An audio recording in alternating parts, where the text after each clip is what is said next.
So good day everyone. So I'm Isa Borromeo and I'm going to continue reporting in the chapter 4, Interconnecting the Three Approaches. So why is there an interconnection or there is an integration of the three approaches? Because it helps to address the productivity and the quality of teaching.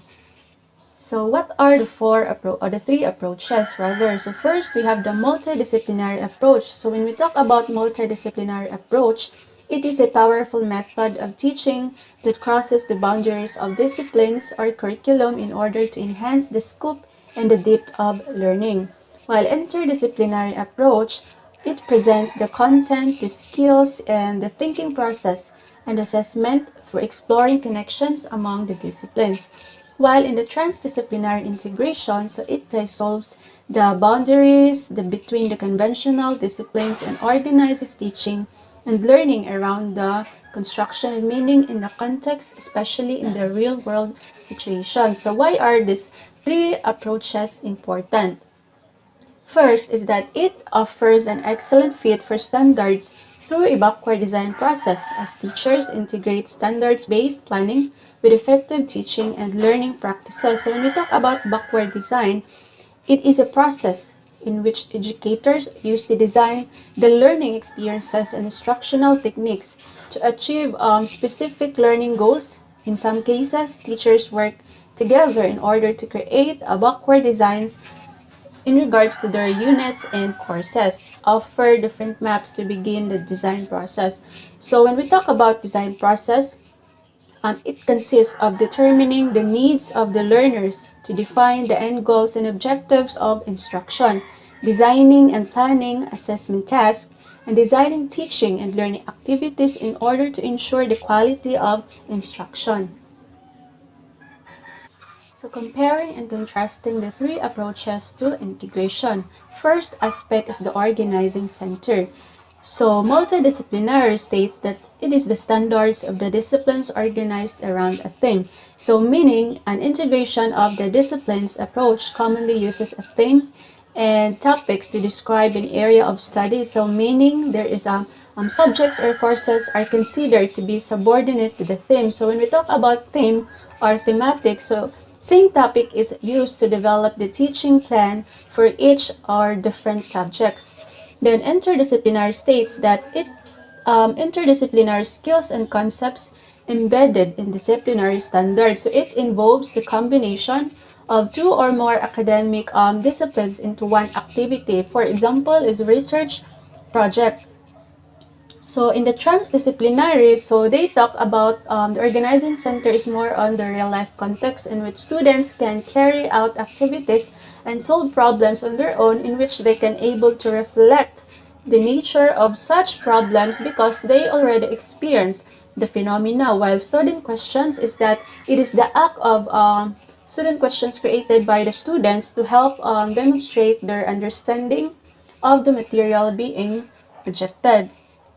Next is the conceptualization of knowledge. So first, knowledge best learned through the structure of the discipline. So what are the structure of discipline? So these are the building blocks for organization curriculum in which they would able to engage their students into activities and experiences around the core of ideas. A right answer, then one truth. Interdisciplinary conceptualization of knowledge is that disciplines connected by common concepts and skills. So meaning they must know which concepts and skills are central to discipline. Next is that knowledge considered to be socially constructed. So for example, we see people with different skin colors and we come up to an idea that that people have different race. So what we take to be or what we perceive to be true and objectives is the result of our social processes. Then next is many right answers. Under transdisciplinary, it states that all knowledge interconnected and interdependent. So when we talk about interconnected, so meaning there is a connection of knowledge based on the past and based on our prior knowledge. So is assessment. Talk about interdependent is it explains that knowledge can be developed so from basic up to the higher order thinking. So many right answers, and knowledge considered to be intermediate and ambiguous. So when we talk about ambiguous, it means that knowledge have different definitions and they have different interpretations based on the three approaches given. So third is the rule of discipline. So procedures of discipline considered most important. So why is it important? In order to have a clear guidelines and easy to understand the disciplinary policy and to determine or minimize the risk of inaction for unlawful considerations. Then distinct skills and concepts of disciplines are taught. Then interdisciplinary skills and concepts are being stressed. So they give emphasis on the skills and concepts under interdisciplinary. So disciplines identified if desired, but real life context emphasized. So meaning disciplinary action is, of course, it is necessary, but students should give thoughtful considerations and of their own learning and real life experiences.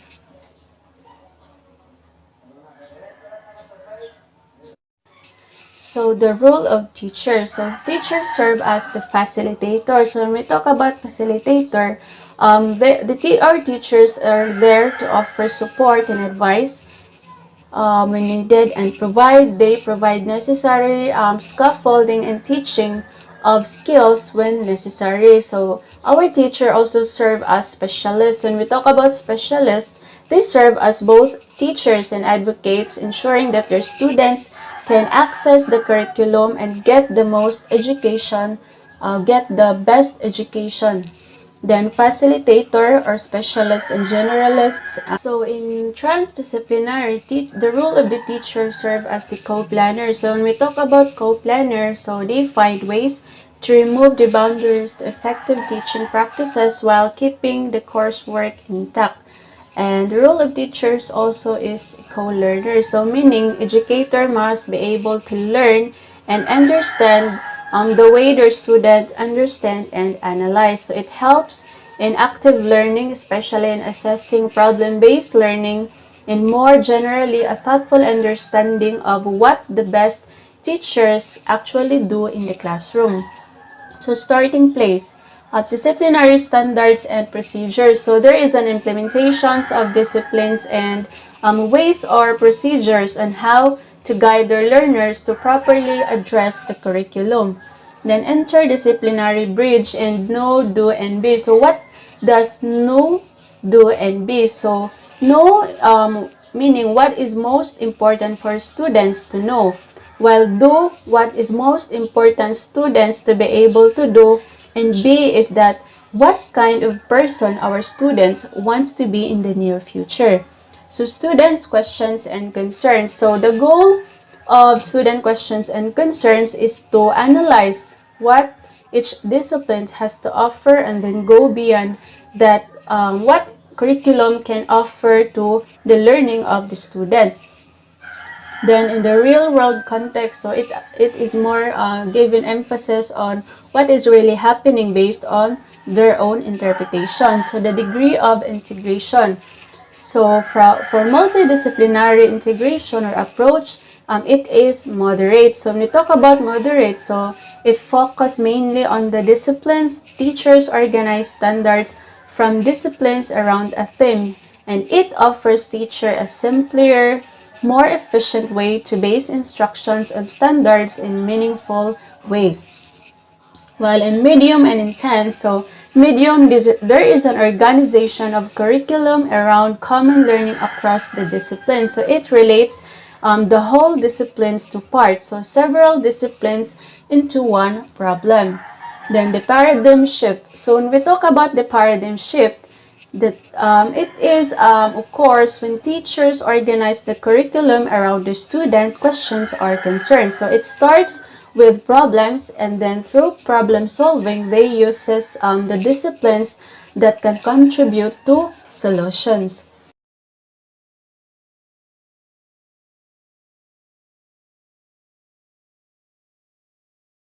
So in the assessment, it is more on discipline-based. Interdisciplinary skills concepts are being emphasized. Then same as transdisciplinary skills and concepts are also being emphasized. And learning to know, the three of the approaches have the same goal, which is the concepts and essentials understanding across the disciplines. So learning to do. Disciplinary skills as the focal point. So when we talk about focal points, so the disciplinary skills serve as the center of interest or the center of attention. So interdisciplinary skills also included. Interdisciplinary skills is the focal point. Disciplinary skills also included. So same as interdisciplinary skills and disciplinary skills applied in a real life context. So the three of them have same learning to do, but in the transdisciplinary, there is more on real life situations. Then learning to be. So learning to be first is democratic values. So when we talk about democratic values, it is the ideas or belief that makes a society fair, including democratic decisions, making freedom of speech, equality before the law. Then for character education, so character educations are incorporate the values, the ethics, emotional maturity, and sense of civics. While in the habits of mind, it is self-directed, independent, successful learners to help them decide how to cope with choices they may face in their learning journey. Then last is the life skills. Examples are teamwork and self-responsibility. So planning process, so backward design. So backward design, it is a method of designing an education curriculum by setting goals before choosing instructional methods or any forms of assessment. Then standards based, so standard based, it is a systems of instruction, assessment, grading, and academic reporting that are based on students demonstrating understanding or their mastery of knowledge and skills expected to learn as they progress through their learnings or through educations. Then alignment of instruction, standards, and assessment. So alignment, so meaning assessment should reveal how well the students have learned what we want them to learn, while instruction ensures that they learn it. For this, of course, assessment learning objectives must given emphasis or must given an importance. Next is instruction, so constructivist approach. So when we talk about constructivist approach, it is an approach to learning that holds our students to actively construct or make their own knowledge, and that reality is determined by the experiences of the learners. Inquiry is the act of asking questions. Then the experiential learning, it is the process of learning through experiences, or in other words, it is learning through reflection on doing.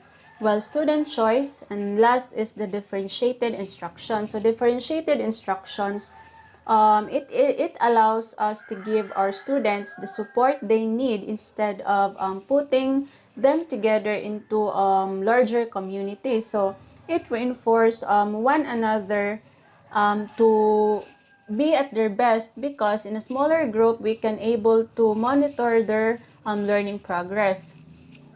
Then personal relevance, so meaning it occurs when learning is connected to an individual student's interests and aspirations, and especially on the life experiences.